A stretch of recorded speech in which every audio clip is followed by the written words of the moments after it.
Resuming debate. Reprise de débat. The honourable member for St. Albert, Edmonton.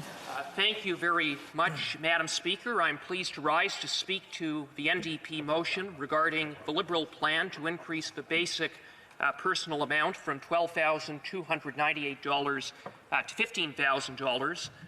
But before I address the substance of the motion, this, in fact, is the first time that I've had an opportunity to rise in this House since the last election to give a speech. And I want to thank the constituents of St. Albert, Edmonton for their vote of confidence, an overwhelming vote of confidence of 61%, 16% higher than in 2015. And I'm very humbled by that, and it wouldn't have been possible without all of the individuals who worked so hard on my campaign, who believed in me. And while I can't name all of them, I will name just two who worked harder than anyone other than perhaps myself, and they are my parents, Tom and Rita Cooper, and they in fact may have worked harder than I worked. But I will say that to all of the residents of St. Albert, Edmonton, that just as I did in the last Parliament, although I'm not perfect, I will do everything that I can to take their issues and priorities here to the House of Commons and to be their voice in Ottawa. Now, Madam Speaker, turning to the motion before the House and the issue of increasing the basic personal amount to $15,000 from $12,298, let me say that this is nothing more than a liberal middle-class tax gimmick. Madam Speaker, this is a government that talks a good game about the middle class. Indeed, the Prime Minister even appointed a minister responsible for middle-class prosperity to demonstrate the Prime Minister's apparent concern for middle-class Canadians, how caring he is, always from the heart out. Now, it's certainly interesting that when the minister appeared before the Finance Committee, she was unable to explain her mandate. She was asked by my colleague, the member for Edmonton Centre, she was asked again today in this House to define what constitutes a middle-class Canadian. She couldn't answer it. But I digress, Madam Speaker, because the fact is that despite all of the talk,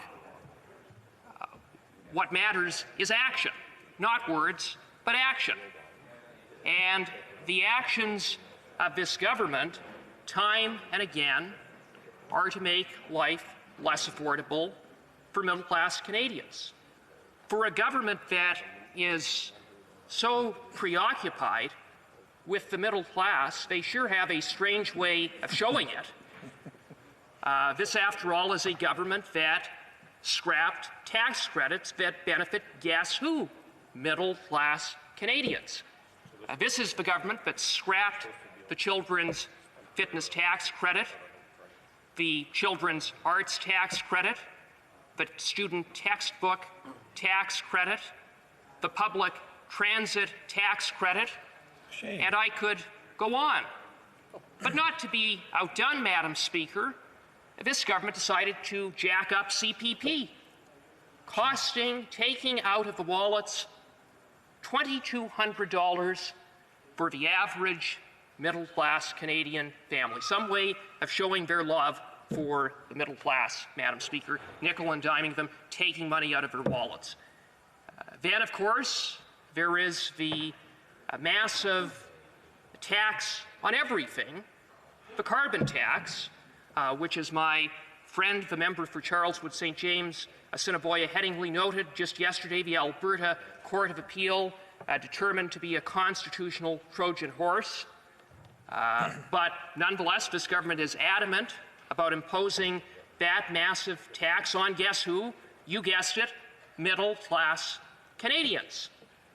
But this government will say, well, don't worry, be happy. We delivered a middle-class tax cut. We heard, Madam Speaker, the Minister for middle-class prosperity refer to the Liberal middle-class tax cut? Middle-class tax cut, well, it sounds very good. Good idea. Who could be against a middle-class tax cut? Well, like anything, Madam Speaker, the devil is in the details. For example, if one earned between $62,000 and $78,000, how much would that Canadian save under the Liberal middle-class tax cut? That sounds like a middle-class Canadian to me.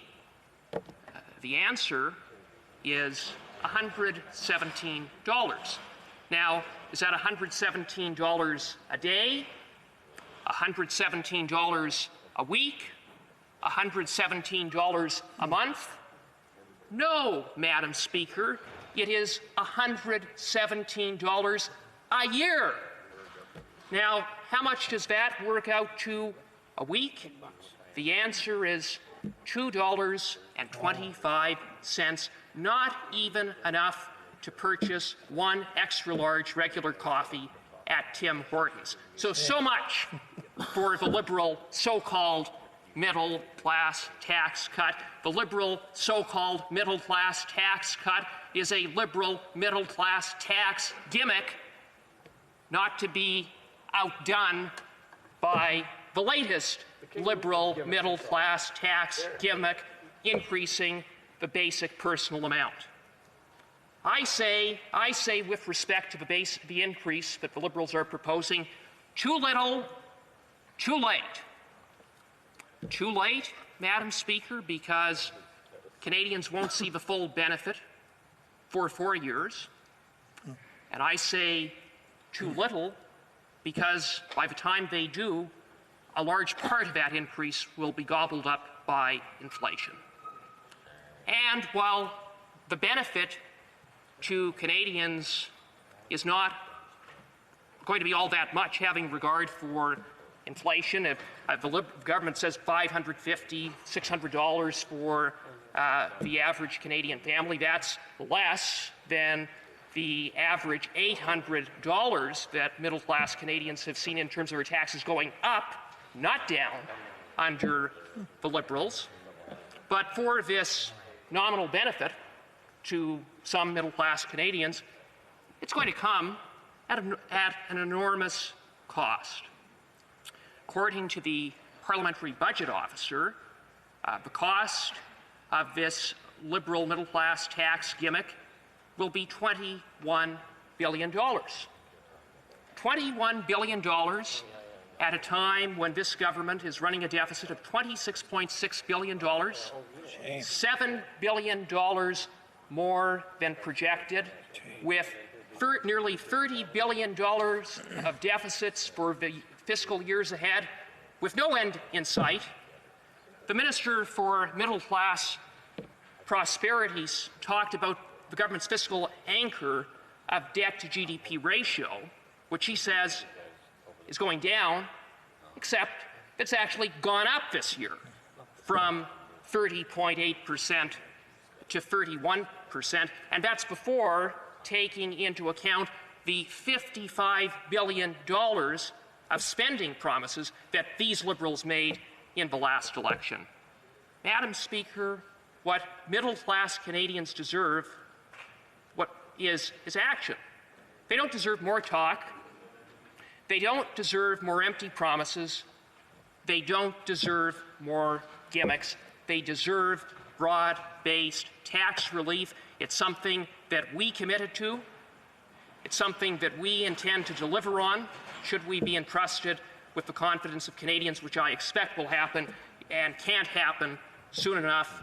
But in the meantime, we will hold this government to account for the fact that they've made life more unaffordable for everyday Canadians, all the while mortgaging the future generations of Canada with higher taxes, higher deficits, and more debt. Thank you, Madam Chair.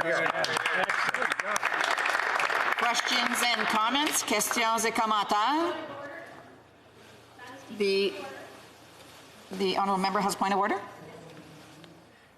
The Minister of Middle Class Prosperity misled the House by claiming that her government introduced the universal childcare benefit, an initiative her party vigorously opposed when the Conservatives... I would say that that is debate, and the honourable member may try to raise it during her questions and comments or during her speech. It's not a point of order. Questions and comments? Questions et commentaires? The honourable member for New Westminster Burnaby. Thanks, Madam Speaker. I thank my colleague for his speech. He speaks very eloquently, and I enjoy working with him on finance. But I remain perplexed by the Conservative approach on this issue. They admit that the offering from the Liberal Party to Canadians, those tax changes, have very, very little impact for families that are struggling with record levels of family debt and struggling, at least half of Canadian families, even to make ends meet on any given month. Conservatives are not prepared to make the logical conclusion that the best way to make sure that this measure has impact on Canadians is to actually invest in basic dental care for Canadians in his riding and right across the country. And so I'm perplexed by the contradiction. Conservatives understand the importance of making sure basic dental care is available for all Canadians. Member for St. Albert, Edmonton. Well, thank you, Madam Speaker, and I want to thank the member for New Westminster Burnaby for his question, and I certainly enjoy working with him on the Finance Committee. Let me say that, as my colleague, the member for Charleswood St. James, Assiniboia, headingly said in response to the same question from the honourable member, that the vast majority of Canadians are already covered. And the government has undertaken to study the issue at the Health Committee. I certainly look forward to the study. I look forward to reading the report. But I will say I have a great deal of skepticism to believe that a one-size-fits-all national dental care program is the answer to the few Canadians who aren't covered. Questions and comments? The Honourable Parliamentary Secretary to the Minister of Economic Development and Official Languages. Thank you, Minister. And I want to reiterate that I'm delighted the Health Committee, which includes the Conservatives, are going to study this, and that the government made the choice to put it in the mandate letter of the Minister of Health, and now that the NDP are on side. But I'd like to ask the member if he could talk about the bill. The last two Conservative members, which I assume are the experts on this topic, because they put them up for this opposition day motion, not mention one word in their opening speeches on the bill. So maybe he could comment on the bill. Honourable member for St. Albert, Edmonton. Well, Madam Speaker, I spoke about the substance of the issue before us, which is the Liberal increase of the basic personal amount, and I reiterate it's nothing more than a Liberal middle-class tax gimmick, and we oppose it.